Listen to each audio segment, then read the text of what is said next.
Varjak Paw, written by S. F. Said and illustrated by Dave McKean. Chapter 15.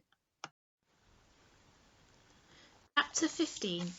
Tongue, the texture of gravel, licked Varjak's face, calling him up from the dream. It scraped a tender spot on his cheek. Blinding colours burst out in his head. He opened his eyes a crack. A black and white blur swam into view. "Hold still," commanded a gravelly voice. "I know it hurts, but it has to be done." Varjak closed his eyes and thought of Mesopotamia, of Jalal, that delicious cinnamon food he hadn't eaten. Anything, even hunger, was better than this pain. "There," she said at last, "you'll never win a cat show, but you'll live. You'd better live." Varjak opened his eyes again. Holly stood above him, Tam behind her. They were in a narrow, cobbled alleyway, a quiet path along the backs of city buildings. Iron fire escapes led up to sooty windows far above. Drain pipes snaked down through grills in the ground to sewers below. Varjak thought he could see something glimmering, moving about beneath the street, but it was night in the alley and he couldn't be sure. In the distance he could hear those fearsome metal monsters roaring along the roads. He could taste their poison smoke in the air. He could hear, too, the hisses and growls of street cats as they went about their business. But in this alley the three of them were alone. There was no sign of the Ginger Tom who had nearly killed him. He stretched out, cold, wet cobblestones dug into his ribs. His body was a pulp of pain, yet, strangely, he didn't feel too bad inside. He was glad he was still alive, glad this cat with the gravelly voice had rescued him. "You all right, Varjak?" said Holly. "You've been out for ages." "I thought you didn't want friends," he said. "We're not friends," she snapped. "Tam just made me feel bad about leaving you." "Me?" laughed Tam, "as if I could make her do anything." "Anyway, Ginger's gang went too far," said Holly. Varjak stood up unsteadily. "You stopped them, didn't you? I think you saved my life." All right. Holly sounded embarrassed. She wouldn't look him in the eye. With one leap, she pounced onto a brick ledge high on the wall and started to stalk away, spiky as ever. Varjak wasn't about to lose her again. Without a second thought, he went after her. One moment he was down on the cobbles, the next he was on the ledge. His body seemed to know what to do. He only had to follow Holly. Tam came behind him. He padded between them to the edge of the wall, where Holly stopped to look up at the sky. Varjak followed her gaze.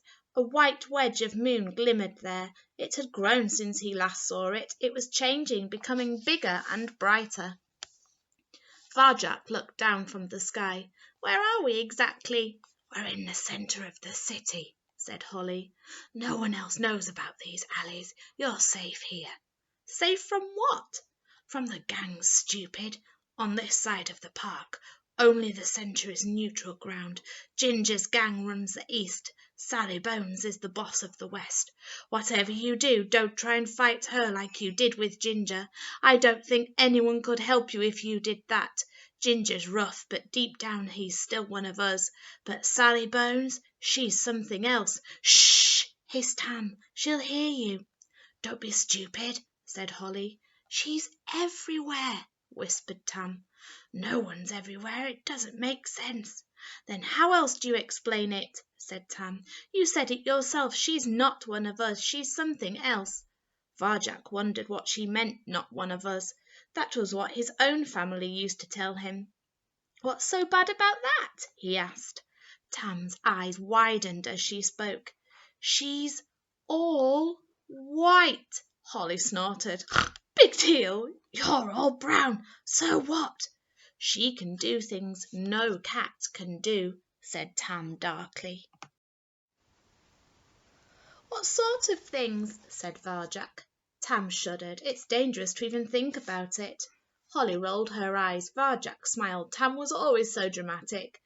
"I won't tell anyone," he promised. "I could keep a secret." "Well," Tam glanced around nervously. "All right, one thing. She can become invisible. She'll just appear out of thin air and you don't see her coming till it's too late. That's why no one can beat her in a fight. "That's just tales," said Holly, "and I don't believe them. But she's the toughest cat in the city, no question. Even Ginger fears Sally Bones." "Please," begged Tam, "don't say her name." "Her gang's cornering all the food too," continued Holly, "which is why we need to keep these places secret." She jumped down from the wall. Varjak and Tam followed her. They shimmied under a low iron railing into another alley. It would have kept him out if he hadn't seen Holly sneak through first.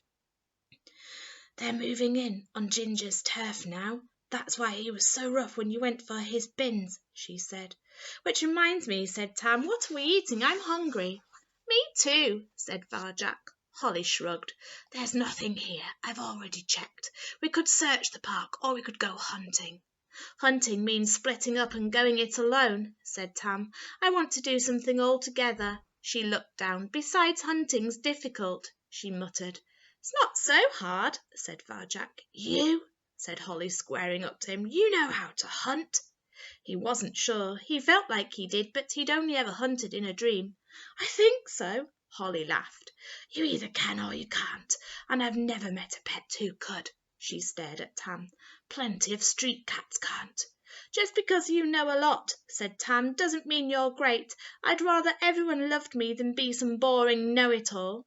"But I do love you, Tam," grinned Holly. Her mustard eyes sparkled with mischief. "You do?"